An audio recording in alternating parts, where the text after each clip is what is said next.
Sometimes, no matter how well you look after a cow's feet and her health, they can still go lame, and that's exactly the case with today's video.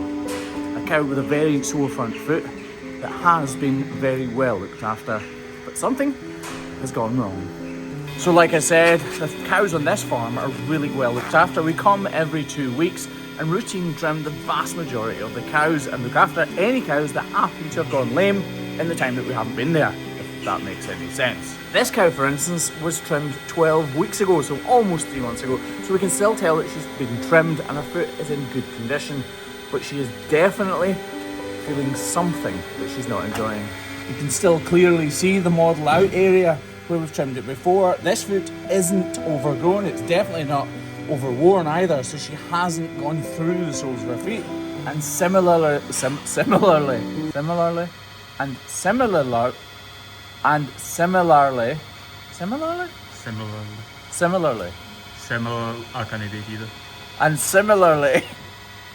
and in the same way, we haven't over trimmed her. So analysing the foot straight away, I can see this dark crack up here. There is a crack here too, if you come from the other side. But the first crack is dark and seeping, and the second one is just a crack in the muck, I think. Yeah, disappears. Right. Our first job is to balance up the claws and take away what has regrown in the last 12 weeks since we've trimmed her. So a cow's hoof grows at approximately 7mm per month, and because it's been 3 months since we last trimmed her, these feet have grown or accumulated around 21 to 22mm of new hoof horn. But obviously that is not what we're removing, because cows' feet, as well as growing, also wear away. All we need to do is trim away that deficit, the difference between what has grown and what has worn away. Because usually, when cows are in environments like this, they don't wear quite as quickly as they grow. And with that done, we can start the knife work. Trimming out this modelled area to get it as deep as we possibly can. I say this a lot, but we're ignoring the problem completely. I'm fairly sure I can actually see where the problem begins right now, but we're ignoring that because we do step 1, which is reducing the length of the cow's feet to where it should be. Step 2, which is balancing the claws, making sure they are the right height. And now step 3, modelling them out. Modelling, I'm not sure why we call it modelling. Dishing them out. Right, step 4 is dealing with the problem, and this is where I think the problem is. Obviously I said this crack was the issue, but I think it starts here and goes up through the foot. It's okay, lads. And bursts out here. You're alright, hey.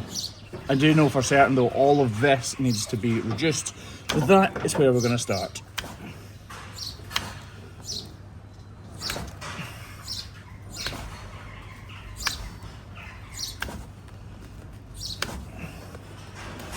Even if this wasn't the problem and I was wrong, it still needs to be reduced, but clearly this is where the issue is, as you've just seen from those bubbles.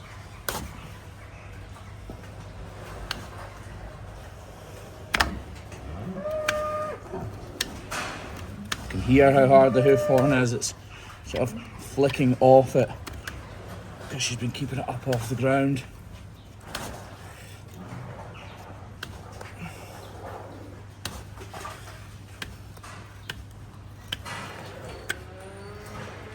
Chainsaw in the background working away there, by the way, in case you're wondering what that noise is.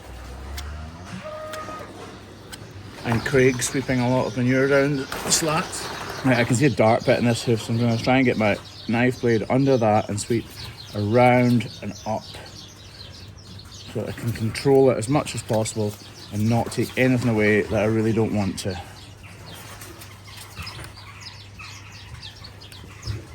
Does not smell fantastic.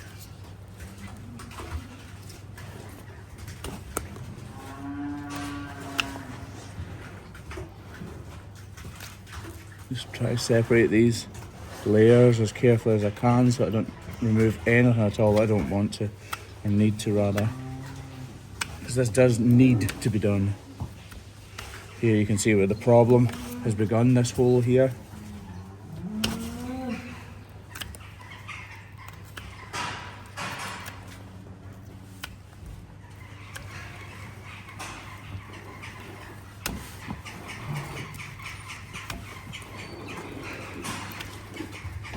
You're okay, you're okay, you're okay. Obviously this isn't hurting her, but her foot itself is sore. So just being up in the air is probably uncomfortable for her. Right, I'm struggling a little bit at this. So I'm gonna grab the grinder here and reduce this external wall. It's really hard and I was struggling with the knife. So using the grinder like this really helps to speed the job up. And then it's straight back to the finer details with the knife. I'll try to fade these edges out. If you can see a hard edge or a ridge or anything like that, then it needs to come away, because that means that there's still detached hoof horn. You can see a really sharp edge here, as in there's a clear, definitive edge or line between this hoof horn and this hoof horn, and that means there's a crack, which means there's underrun hoof horn, which you can now see because hoof horn is obviously translucent. Translucent? Yeah. Right, use the hook of our knife to reduce this wall horn here. I was getting a little bit close for comfort with the grinder, which is why I stopped. I'll just try to get rid of that crack, which we've just managed to do. I'm kind of avoiding this part because this is the harder part to trim.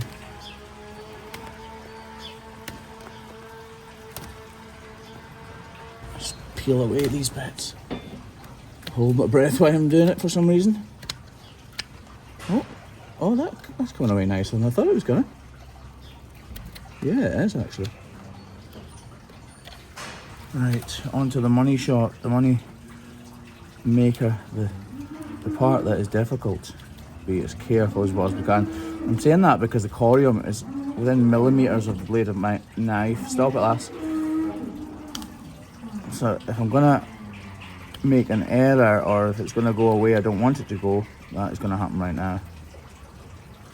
You can see how soft this hoof horn is now, or rather how sharp this knife is. A lot of the time on this channel it doesn't look like the knife's that sharp because the wall horn can be so difficult to cut through.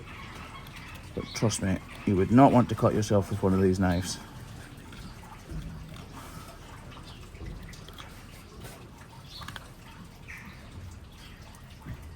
Alright. You can see her moving as well because I'm getting closer to the corium.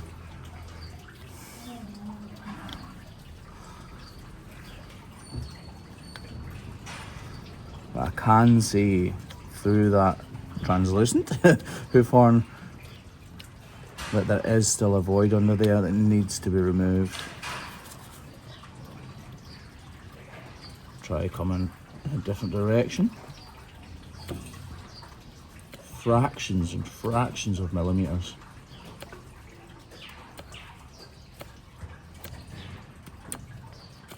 I think we'll actually get a block put on this other claw right now and just leave this for a little second before we come back and strip away any more layers.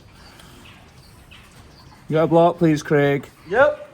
And while he's getting that, I'll just flatten this outer claw. It's sort of counterintuitive grinding away at our foot like this. I want it to remain high, but I need it to be as sound and true as possible if I want that glue to stick. By the way, I know most people who watch this channel are not hoof trimmers, but for those of you who are buying this glue in droves, thank you very, very, very much. What not a lot of people know is most of our videos are demonetized. So yes, some of them make money, but some of them really don't. So buying that glue really helps to keep this channel and him employed. Yeah, stop buying the glue. Right. What do you mean? I was only joking about stopping buying the glue, Graham, don't worry. Oh, thank God. No, carry on then. Yeah. Right. Can you guys see that that is translucent? And appreciate how careful I'm having to be here. Actually, look, if I press that, yeah. See, this is why we keep going. Despite thinking we're nearly there, we're not. We're really, really not. Right, I'm gonna use my sewing technique.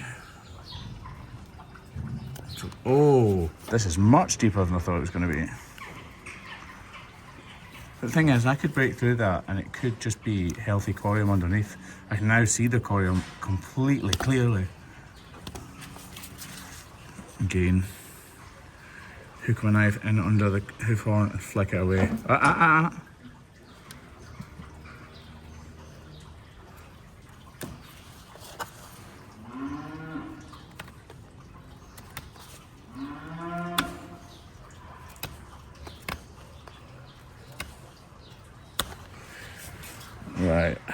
if I touch that corium, it's literally, the red stuff's going to appear. That's why I'm so hesitant here on that underneath it. I don't want her to move or anything like that.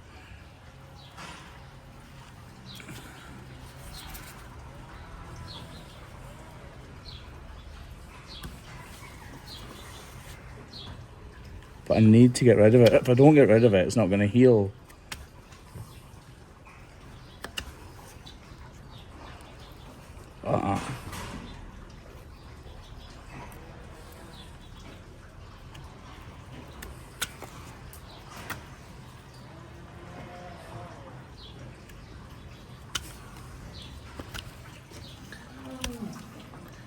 There's dermatitis on this.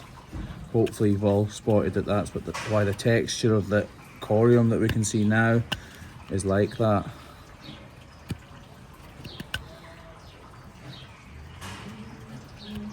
It's attacking it and it's going up between this wall horn. Look, if I pull it away, you can actually see the pressure of the knife is separating the wall from the interior of the foot. Actually, cleaning it out like this at this stage does really help to see how far on we are and how we're doing. We're getting there, we're getting there. Take a bit more from here, right? I really want to speed up because she's been in the crutch for much longer than I would like now. You got a rat ready, please, Craig?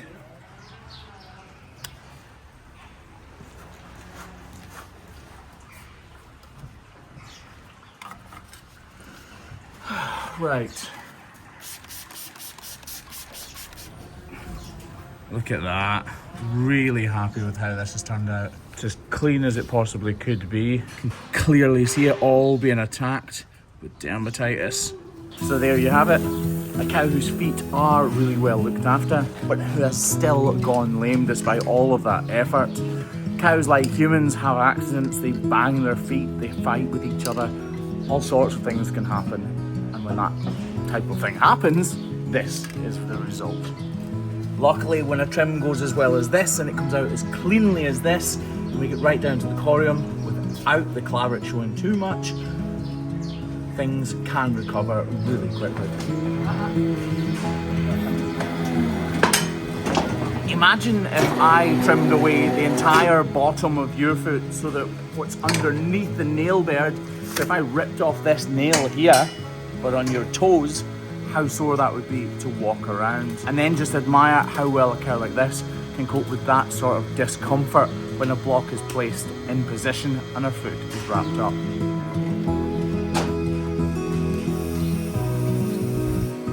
I honestly think it's truly amazing how well a cow can cope with discomfort like that. It really, really is.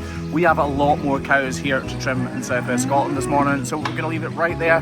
But if you have made it this far, if you've made it this far in this journey, please consider hitting the subscribe button and joining this incredible community, which we like to call the herd.